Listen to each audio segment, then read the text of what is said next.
안녕하세요. 서울대학교 병원 소아청소년정신과의 김북년입니다. 저는 오늘 부모님들께 주의력 결핍 과잉운동장애, 흔하게 ADHD라고 많이 아시는 문제에 대해서 오늘 좀 말씀을 드리려고 하고요. 부모님들께서 꼭 아시면 좋을 만한 그런 부분이라고 생각합니다.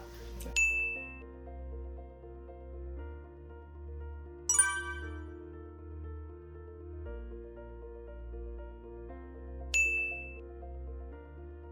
두 가지예요. 유전적인 요인이 있습니다. 그러니까 모든 신경 발달 문제가 마찬가지죠. ADHD는 좀 강한 편이에요. 다 종합해 보니까 70% 정도가 유전적인 요인 때문에 발병하는 걸로 이렇게 알려져 있죠.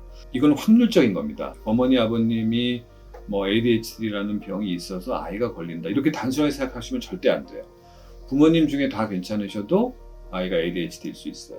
유전적인 재조합 과정에서 랜덤하게 나타나는 경우도 굉장히 많습니다. 그렇기 때문에 부모님이 내가 어떤 문제를 아이한테 전달했다. 저는 그렇게 절대 생각하지 않으시길 바랍니다. 동시에 중요한 게 환경 요인이에요. 이 아이들이 성장하는 환경 속에서의 경험 요인들도 중요하고요. 또 최근에 저희들이 관심이 있는 것은 환경 물질들입니다. 우리 아이들을 둘러싸고 있는 현대화된 이런 건물이나 우리 아이들이 먹는 거, 입는 거, 사용하는 학용품들 이런 거가 좋지 않은 환경 물질 노출이 많아요. 생각보다. 소위 환경 호르몬이라고 하는 물질들이 몇 가지가 있는데 그 중에 이제 대표적인 걸 본다면은 여기 나온 세 가지예요. 프탈레이트라는 거, 비스페놀 A라는 거, PFC라는 거. 이 세 가지가 다 우리 아이들이 많이 사용하는 젖병이나 필통, 지우개, 책가방 이런 거에 굉장히 많이 들어가 있어요. 여기에 대한 지금 이제 레귤레이션을 열심히 하고 있는데 국가에서 그거를 이렇게 스킵해가지고 여전히 많은 프탈레이트 농도를 보이는 그런 학용품 같은 게 적발돼서 폐기 처분되는 일이 지금도 많이 발생하고 있습니다. 예방하는 것은 부모님 개인의 노력으로 되는 건 아닌 것 같아요. 올바른 플라스틱을 제조할 때부터 만들도록 국가에서 제재를 하고 통제를 하고 가이드라인을 줘야 됩니다. 다행히 이 세 가지 물질에 대해서는 2010년 이후에 가이드라인이 생겼어요. 이 프탈레이트 농도가 올라가면요. 이렇게 아이들의 주의력이나 충동성 문제가 거의 리니어하게 증가돼요. 유전적인 요인이 제가 볼 때는 한 반 정도 있고 환경적인 요인하고 결합이 되면서 ADHD 문제가 발생한다 이렇게 보고 우리가 환경적인 요인은 통제할 수 있잖아요. 우리가 통제하고 조절할 수 있는 그 부분에 대해서는 확실하게 할 수 있도록 목소리를 높여야 된다고 생각합니다. 이 대뇌피질에서는 이 세 가지만 기억하시면 될 것 같아요. 첫 번째가 전전두엽이라고 하는 부위, 주로 작업기억이라고 하는 실행 기능에 있어서 가장 중요한 요소입니다. 두 번째가 동기부여를 통한 계획과 실행을 하는 담당하는 부위가 이 바로 아래쪽에 안쪽에 있습니다. 뇌에. 이것도 전두엽 부위이긴 합니다만 계획 실행과 관련된 동기부여고요. 그리고 주의력을 한 곳에 유지하는 것이 아니라 필요할 때 따라서 주의력을 전환시키고 어떨 때는 주의력을 약간 나누어서 동시에 주의 집중을 할 수 있는 멀티태스킹, 주의 전환 관련된 두정엽이라고 하는 부위가 있습니다. 이 세 가지 부위가 우리 아이들의 뇌 발달에서 주의력 문제와 관련되는 부위구나 이런 정도 알아두시면 좋을 것 같고요. 주의력 아이들이 가장 어려워하는 것 중에 하나가 적당한 보상 기능이 잘 발휘가 안 됩니다. 적당한 보상 기능이란 건 뭐냐면 나이에 맞게 발달하게 되는데 처음에는 당장 눈앞에 있는 거를 빨리 먹으려고 그러죠 우리가. 그리고 당장 만족을 얻는 걸 좋아해요. 이게 이제 단기 보상이라고 하는 것인데 거기에 머물러 있습니다. 근데 아이들이 성장함에 따라서 어떻게 변해가냐 하면 눈에 당장 보이는 걸 좀 참고 안 먹으면 더 많은 걸 내가 먹을 수 있을 거라는 교육을 받게 되거나 훈련을 받게 되면 더 많은 걸 얻기 위해서 그러니까 참을 수가 있는 거예요. 이게 이제 보상에 있어서 지연 보상이라고 하는 능력이 생기는 것인데 그게 ADHD 아이들이 가장 어려워하는 겁니다. 사실은 ADHD는 당장 얻길 원하거든요. 그것과 관련된 게 보상회로예요. 실행기능 회로하고 이 보상회로 이 두 가지 문제만 기억하시면 돼요. 어떤 회로들이 우리 애들한테 ADHD 문제 일으키는지를 알 수 있게 되죠. 진단 기준의 부주의와 관련된 건 이제 이런 내용들이죠. 주의 집중 시간이 짧다.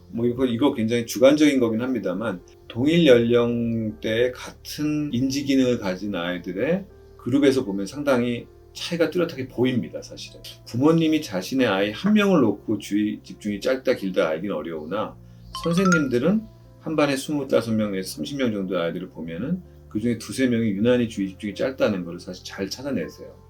그만큼 이 진단 기준은 의미는 있는 겁니다. 과제를 끝마치기 어렵다. 이건 부모님들이 잘 찾아내세요. 그러니까 끝까지 못해요. 대개는 우리 아이들한테 과제가 주어질 때 아이의 연령과 인지 기능에 맞게 주어지는데 그걸 제대로 해내지 못한다면 그거는 뭔가 이 아이가 주의 집중을 유지하는 데 어려움이 있겠구나 하는 걸 생각할 수가 있습니다. 백일몽에 잘 빠집니다. 아이들이 멍 때리는 시간이 많은 거예요. 근데 멍 때리는 게 우리가 브레인을 쉬게 하는데 필요한 작업이긴 합니다만 너무 길어지면 문제거든요.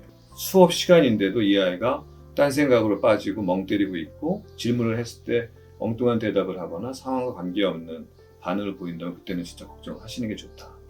그리고 주의 자극이 오면 쉽게 산만해져요. 그러니까 대부분의 아이들이 물론 재밌는 자극이 오면 그걸 돌아보게 되는데 이 친구들은 전혀 의미가 없는 무슨 소리를 잠깐 들어도 그 무슨 소리야? 하면서 그 소리에 금방 주의력이 흐트러지거든요. 그러니까 한 가지만 나타나는 거는 괜찮아요, 사실은. 일관되게 여러 가지 특성들이 같이 나타난다면 이거 주의력이 조금 또래 비해서 떨어지는 게 아닐까. 일단 걱정을 좀 하시는 게 좋고 한 72개월에서 84개월이 될 때까지도 그게 계속된다면 평가 제대로 된 진단 받아보러 가는 게 좋겠다. 그리고 과잉행동 충동성은 상당히 비교적 쉽게 드러나죠. 이런 양상들은 사실 눈에 바로 띄는 거니까 활동성이 높게 나타나는 게 일관되게 보인다면 아이의 발달 시기를 보시고 72개월 정도까지 충분히 좋아지지가 않는다면 그때는 진짜 걱정을 좀 하시고 도움이 필요하다고 생각하시면 도움 받으시는 게 좋습니다. 그런데 이게 없는 경우가 이제 아까 얘기한 대로 문제거든요. 그럴 경우가 이제 늦게 발견되는데 그 늦게 발견되는 주의력 결핍형의 조용한 ADHD의 활동 양상을 보니까 아까 백일몽 얘기를 드렸잖아요. 근데 백일몽 이외에도 이 친구들이 어떤 특성이 있냐 하면 좀 무기력해 보여요. 이 친구들은 거꾸로. 아무것도 하기 싫어하는 것처럼 보이고 그렇다고 우울한 건 아니에요. 그러면서 주의 집중에 어려움 때문에 생기는 과제를 끝마치지 못한다든지 주의 집중 시간이 짧게 딴짓을 자꾸 한다든지 학습 성적이나 평가 성적이 너무 낮게 나온다든지 그렇다면 그때는 주의력 결핍형 또 조용한 ADHD 뭐 이런 쪽이 아닌가를 한번 생각해 보시고 평가를 받아보시는 것도 의미가 있다고 생각합니다. 불안 문제를 갖는 ADHD 아이도 있고요. 또 일부 아이들은 어떤 그 또래 관계에서의 좌절이라든지 부모 자녀 관계에서의 반복적인 어떤 비난을 받다 보면 자존감도 많이 떨어지고 좀 우울해하는 경우도 있고요. 그래서 이런 정서적인 문제가 같이 동반되어 있는 경우에는 사실은 주의력 문제가 더 악화되거든요. 그래서 그런 경우에 정서 문제를 같이 치료해 주는 게 굉장히 중요하기 때문에 임상 현장에서도 함께 해주는 게 참 중요한 것 같고요. 두 번째 유형은 부모하고의 갈등이 점점 심해지는 거죠. 부모의 간단한 지시도 거부하고 부모가 원하는 거에 반대되는 행동으로 나타난다거나 또는 거기에 조금 덧붙이면 이제 공격적인 말이나 공격적인 행동을 또 함께하는 경우도 있습니다. 부모 자녀 관계에 대한 교육을 꼭 부모님이 좀 받으시고 또 아이는 또 적극적인 충동성에 대한 반드시 약물 치료를 받길 권합니다.